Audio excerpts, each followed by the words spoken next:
வணக்கம். இது நியூஸ் 18 தமிழ்நாடு செய்திகளை தொகுத்து வழங்குவதற்காக நான் பாலவேல் சக்கரவர்த்தி. செய்திகளை விரிவாக பார்ப்பதற்கு முன்னர் முதலில் தலைப்புச் செய்திகளை பார்க்கலாம். சாலை விபத்தில் உயிரிழந்த முசிறி கோட்டாட்சியர் ஆறுமுக தேவசேனாவின் குடும்பத்தினருக்கு முதலமைச்சர் இரங்கல். அரசு சார்பில் 15 லட்சம் வழங்கப்படுவதுடன் அரசு அலுவலர்களுக்கான 1 கோடி ரூபாய் காப்பீட்டுத் தொகை பெற்றுத்தரப்படும் என அறிவிப்பு.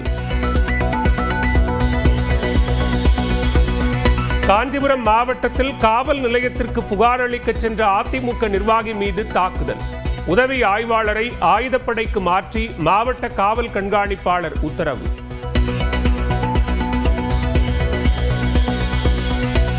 நித்யானந்தா எங்கு உள்ளார், கைலாசா எங்கு உள்ளது என உயர்நீதிமன்ற மதுரை கிளை கேள்வி.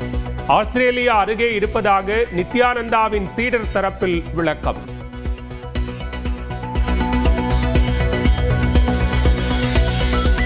திருப்பரங்குன்றம் கோயிலில் பக்தர்களுடன் செல்ஃபி எடுக்க நெற்றியில் இருந்த திருநீரை அழித்த திருமாவளவன். வீடியோ வெளியானதால் சர்ச்சை.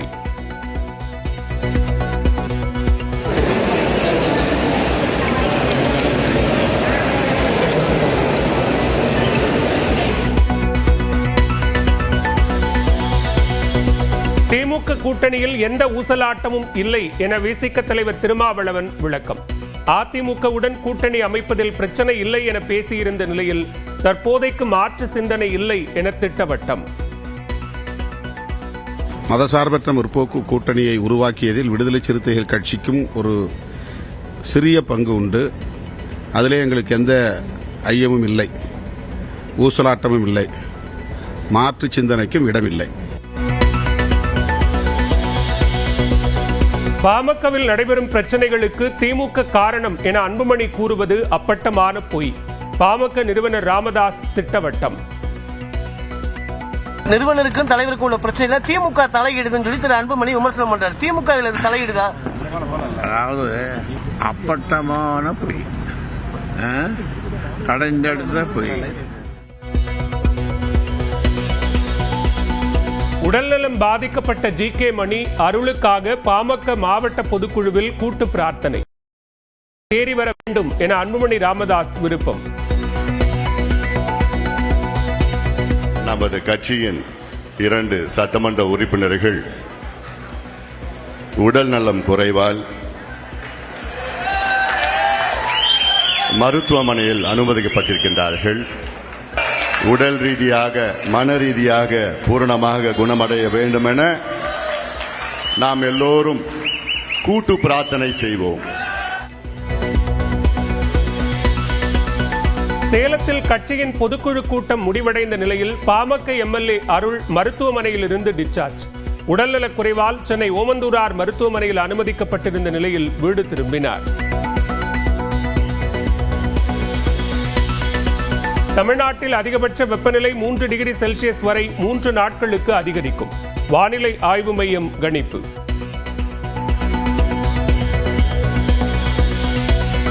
அமராவதி அணையின் பிரதான கால்வாய் மதகு வழியாக நாளை முதல் 15 நாட்களுக்கு தண்ணீர் திறப்பு. 25,250 ஏக்கர் நிலங்கள் பாசன வசதி பெறும் என அரசு அறிவிப்பு.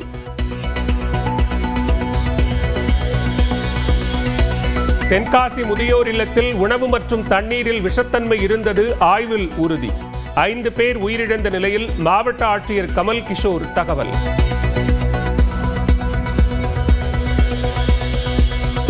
ஆரணியில் பள்ளி அருகே சக மாணவரை கத்தியால் குத்திய 10ஆம் வகுப்பு மாணவர். கழுத்தில் காயமடைந்த மாணவர் மருத்துவமனையில் அனுமதி. ராசிபுரம் அருகே கெட்டுப்போன கேக் விற்பனை செய்யப்பட்டதாக குற்றச்சாட்டு. பேக்கரிக்கு வந்து வாக்குவாதத்தில் ஈடுபட்ட பெண்.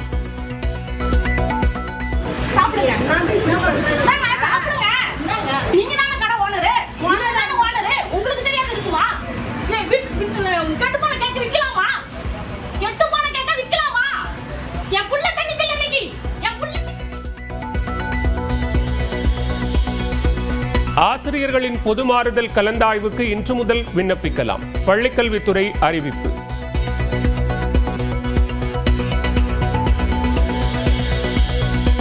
ரஜினிகாந்த், ஜெயலலிதா கர்நாடகாவை சேர்ந்தவர்கள் என குறிப்பிட்ட உச்சநீதிமன்றம். நாம் அனைவரும் ஒன்றே என்றும் தக்லைஃப் பட விசாரணையின் போது கருத்து.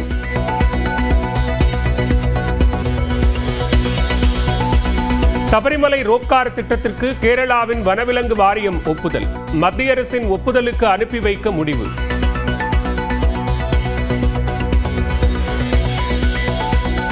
தற்போதைய காங்கிரஸ் தலைமையுடன் தனக்கு கருத்து வேறுபாடு இருப்பதாக காங்கிரஸ் மூத்த தலைவர் சசி தரூர் கருத்து. சட்டப்பேரவை இடைத்தேர்தல் பிரச்சாரத்துக்கு அழைப்பு விடுக்கவில்லை என்று குற்றச்சாட்டு. ஈரானை அமெரிக்கா தாக்கும் திட்டத்திற்கு அதிபர் டிரம்ப் ஒப்புதல் என தகவல். எப்போது தாக்கலாம் என இறுதி உத்தரவு பிறப்பிப்பதை ஒத்திவைத்துள்ளார் என்றும் அமெரிக்க ஊடகங்களில் செய்தி. அமெரிக்காவில் வெடித்து சிதறிய ஸ்பேஸ்எக்ஸ் நிறுவனத்தின் விண்கலன் சோதனை செய்து பார்த்தபோது சம்பவம். Yeah, probably. I mean, even the other day when they... Whoa! What? No!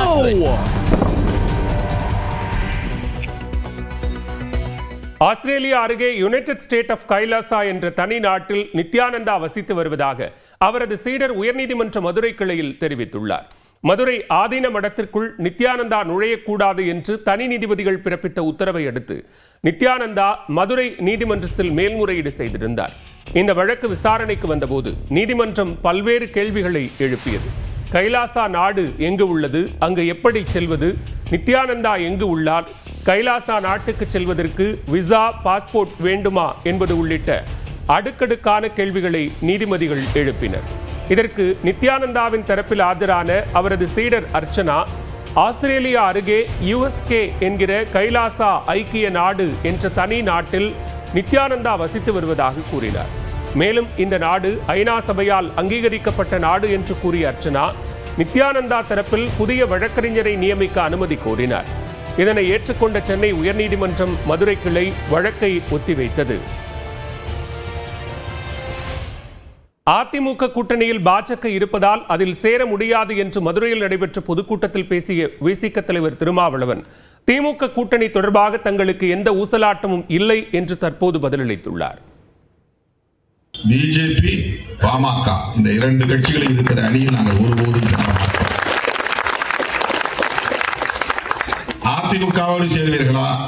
சேரலாம், பிரச்சனை இல்லை. ஆனால் அதிமுகவோடு பிஜேபி இருப்பதனால் சேர முடியாது. மதசார்பற்ற முற்போக்கு கூட்டணியை உருவாக்கியதில் விடுதலை சிறுத்தைகள் கட்சிக்கும் ஒரு சிறிய பங்கு உண்டு. ஆகவே அந்த கூட்டணியை வெற்றிகரமாக முன்னெடுத்து செல்ல வேண்டிய பொறுப்பு விடுதலை சிறுத்தைகள் கட்சிக்கும் உண்டு. அதிலே எங்களுக்கு எந்த ஐயமும் இல்லை, ஊசலாட்டமும் இல்லை, மாற்று சிந்தனைக்கும் இடமில்லை. திமுக கூட்டணி வலுவாக இருக்கிறது. அந்த வலிமையை பாதுகாக்க வேண்டிய பொறுப்பு எங்களுக்கும் இருக்கிறது. ஈரான் மீது தாக்குதல் நடத்துவதற்கு ட்ரம்ப் ஒப்புதல் அளித்திருப்பதாக தகவல் வெளியாகியுள்ள நிலையில் எப்போது தாக்குதலை தொடங்குவது என்று முடிவெடுக்கப்படவில்லை என்று கூறப்படுகிறது. ஈரானின் உச்சபட்ச தலைவர் கமேனி எந்தவித நிபந்தனையும் இன்றி சரணடைய வேண்டும் என்று அமெரிக்க அதிபர் டொனால்டு ட்ரம்ப் எச்சரிக்கை விடுத்திருந்தார். இதற்கு பதிலடி கொடுத்த கமேனி ஈரான் ஒருபோதும் சரணடையாது என்றும் போர் தொடங்கி இருப்பதாகவும் அறிவித்திருந்தார். இந்நிலையில் ஈரான் மீது தாக்குதல் நடத்தும் திட்டத்திற்கு ட்ரம்ப் ஒப்புதல் அளித்திருப்பதாக தகவல் வெளியாகியுள்ளது. ஆனால் எப்போது தாக்குதலை தொடங்குவது என்பது குறித்து இன்னும் முடிவு செய்யப்படவில்லை என்று கூறப்படுகிறது. அணுசக்தி திட்டங்களை ஈரான் கடைசி நேரத்தில் கைவிடலாம் என எதிர்பார்த்து தாக்குதல் முடிவை நிறுத்தி வைத்திருப்பதாக தகவல் வெளியாகியுள்ளது. ஈரான் ஒப்புக்கொள்ளாத நிலையில் அந்நாட்டின் மிகுந்த பாதுகாப்பான இடமாக கருதப்படும் யுரேனியம் செறிவூட்டும் ஆலையான போர்ட்ரோவில் அமெரிக்கா தாக்குதல் நடத்த திட்டமிட்டிருப்பதாகவும் கூறப்படுகிறது. இந்நிலையில் இஸ்ரேலின் தெற்கு பகுதியில் பீர்ஷேபா நகரில் உள்ள சோரோகா மருத்துவமனை மீது ஈரான் வான்வழி தாக்குதல் நடத்தியது. மருத்துவமனையில் சுமார் 1000 படுக்கைகள் இருந்த நிலையில் மருத்துவர்கள் மற்றும் நோயாளிகள் அலறி அடித்து ஓடினர். இந்த தாக்குதலில் 60 வயது முதியவர் உட்பட பலர் படுகாயமடைந்து உயிருக்கு ஆபத்தான நிலையில் இருப்பதாக கூறப்படுகிறது.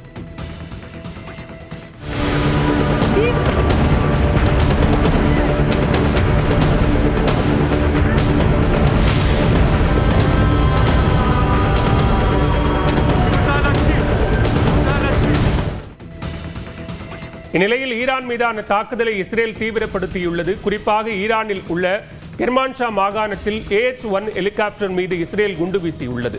இதேபோன்று கிரேட்டர் தெஹ்ரான் பகுதியில் 40 இலக்குகளை குறிவைத்து தாக்குதல் நடத்தப்பட்டதாக இஸ்ரேல் பாதுகாப்பு படை தெரிவித்துள்ளது. ஈரானின் ஏவுகணை தயாரிப்பு மற்றும் கண்காணிப்பு பகுதிகளையும் இஸ்ரேல் தாக்கியுள்ளது. மேலும் ஈரானின் மேற்கு பகுதியில் உள்ள ஏவுதளம் மீது இஸ்ரேல் தாக்குதல் நடத்தியது.